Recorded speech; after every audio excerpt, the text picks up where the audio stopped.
Welcome to my YouTube channel আহারে বাহার। আজ আমি আপনাদের মাছের ডিমের পকোড়া করে দেখাচ্ছি। লঙ্কা কুচি করে নিয়েছি, পেঁয়াজ কুচি করে নিয়েছি, আর নিয়েছি মাছের কিছুটা ডিম। এবার আমি মাছের ডিমের মধ্যে লঙ্কা আর পেঁয়াজ কুচিগুলোকে দিয়ে দিব।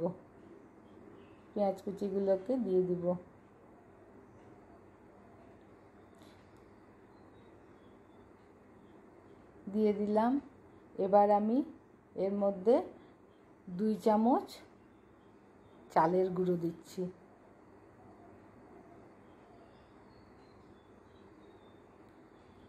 দিচ্ছি 2 চামচ বেসন,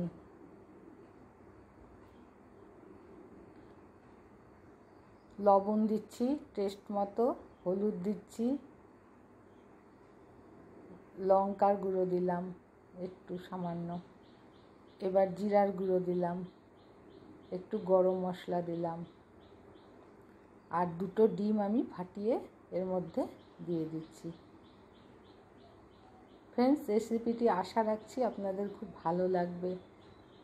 রেসিপিটি দেখবেন, ভালো লাগলে লাইক ও শেয়ার করবেন এবং চ্যানেলটিকে এগিয়ে যেতে সাহায্য করবেন।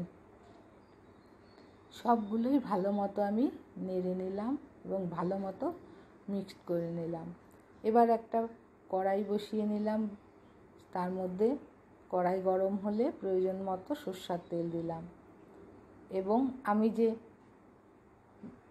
মাছের ডিমটাকে মেখে তৈরি করলাম সেটা আমি বড়ার আকারে গরম তেলের মধ্যে দিয়ে দিচ্ছি।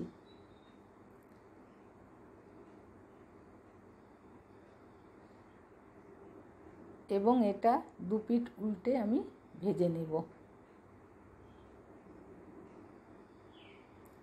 এভাবে মাছের ডিম যদি ভাজা যায় ভীষণই ভালো লাগে খেতে। আশা রাখছি আপনারাও করে দেখবেন। ভালো লাগলে একটা কমেন্ট করতে ভুলবেন না।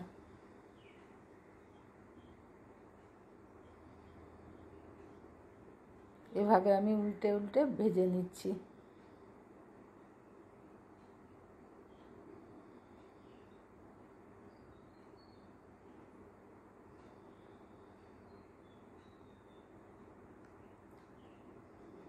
আমার ভাজা হয়ে গেল, এটা আলাদা বাটিতে রেখে নিয়ে নিলাম।